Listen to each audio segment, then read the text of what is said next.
It's been more than 3 months since a bilateral free trade agreement between Korea and China went into effect. And it has triggered concerns among local farmers of the possible havoc that low-cost, mass-produced Chinese products may wreak on the local agricultural sector. I had a one-on-one with Jae-soo Kim of Korea Agro-Fisheries Trade Corp, who believes the FTA deal with the world's number 2 economy will not be without substantial opportunities.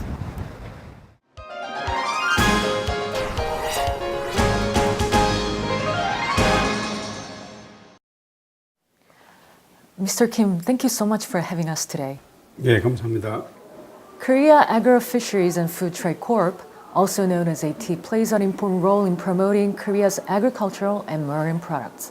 For our viewers, please tell us in details what the company does. The major role of Korea Agro-Fisheries Trade Corp is to control distribution of agricultural and marine products. We buy those products and store them. We work to improve logistics and develop policies to promote the industry. We also support producing processed foods. We're actively engaged in publicity and marketing activities for agro-fishery products. We have recently started to focus more on exports. In an effort to expand global exports, we set up 12 offices across the world. We also have storage systems overseas as well. AT is a quasi-governmental organization established 49 years ago. Korean farmers are struggling with low prices and against imports. What is the long-term solution to this? The agricultural industry is facing an aging population and the rising price of agricultural materials, chemicals, and even farming machines. In addition to these internal challenges, we're presented with external ones as well. Korea's market is now fully open to the outside world, with free trade agreements with China, Europe, and the US. Korea's agro-fishery industry is facing difficulties inside out. However, amid these challenges, we're witnessing a growth in exports. Last year, Korea exported agro-fishery products worth $8.1 billion. It's continuing to grow. We're looking to achieve the $10 billion goal within a year or two. Exports should be one axis of the development of Korea's agricultural industry, and the other should be the domestic market. Our task is to maintain these two tracks in our development strategy. AT has been stepping up efforts to help increase outbound shipments of Korean food products. What is your marketing strategy to promote made in Korea food items overseas? Compared to the Western type of cultivation, which uses large pieces of land, our competitiveness is to emphasize health functionality. The basic philosophy that dominates Korea's food culture can be summarized in the old phrase, medicine and food have the same root. It means that you take food with a mental attitude, just like when you take medicine. We need to emphasize the superiority of Korean food and let the world know about it. The health functionality of Korean food is what we can boast of. Since Korea's free trade agreement with China took effect, Korea has been betting high on the Chinese market for its agricultural and food exports. How can Korea's agriculture and fishing industries capitalize on the trade pact with the world's most populous country? Beyond the benefits of trade that an FTA can bring, we can expand exchanges between people and bolster cooperation, which would be helpful for the country's future. Last year, Korea exported to China $1.35 billion worth of agro-fishery products. It was a 5% increase from a year ago. China has a population of 1.35 billion, and its food market is worth $1 trillion. It's that huge. We've been promoting our products there. We held several trade shows too.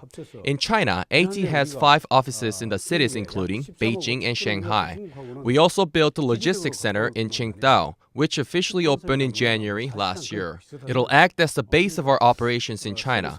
It'll help us expand into Western inland China. We're coming up with new strategies to target the Chinese market. You just mentioned about China. I understand that you've recently been to Japan. Japan also has similar culture with Korea. How do Japanese people respond to Korean food?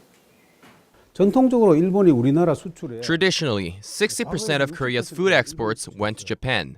The number fell to 20% these days, but the Japanese market is still very large. and there are many common things Japanese people share with Koreans.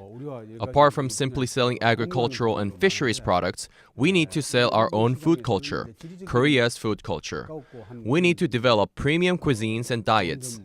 Eating isn't just about filling a stomach. It's about presenting them with a sense of satisfaction. I think that should be our goal. We should put efforts into making products that can meet their taste, gathering our wits to achieve it. An increased volatility has been witnessed in the food prices. What are your measures to tackle this? For a while, we've been working on improving our systems. We have witnessed the progress in making estimates of how much we cultivate and produce, or how much of the products people would actually want to have. If we see less in supply than in demand, we would encourage an increase in the production. We also make predictions on price. AT has a committee of the supply and demand control. We invite experts to come together and analyze information on production and distribution, as well as other related data.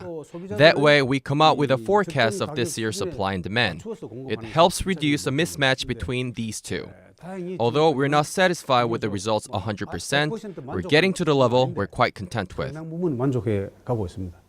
Mr. Kim, what do you expect to happen in the future of the agriculture and fisheries industries? Out of the 7.2 billion people living on this planet, 1 billion people are put to famine and starvation. Among the developing countries, Korea was one of the fastest developing countries, which eventually achieved self-supply of food. Still, many countries are struggling with food supply. Now the agriculture industry is turning into a high-value industry. It's now a new material industry. It's set to become a new growth engine. Combined with cutting-edge technologies such as biotechnology, nanotechnology, and information technology, the existing agricultural technology has crossed over to agricultural biology. Many companies in advanced countries are drawing top-notch talents in the fields of agricultural chemistry and biotechnology. They're putting a lot of investments in research and development. We're entering a new era.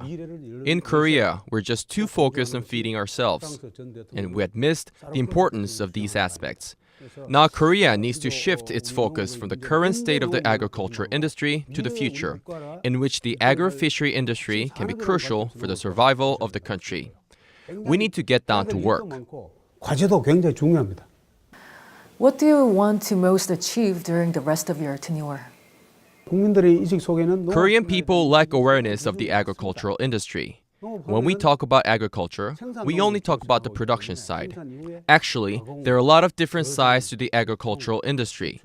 There are stages of processing, storage, distribution, and exports. And it's growing into a new material industry and an industry of a new functionality. It's an important industry economically as well, but many people still do not know about it well. Our role is to change that and let people have a correct understanding of the agro-fishery industry. Mr. Kim, thank you so much for your time today. It was a great pleasure talking with you. Thank you.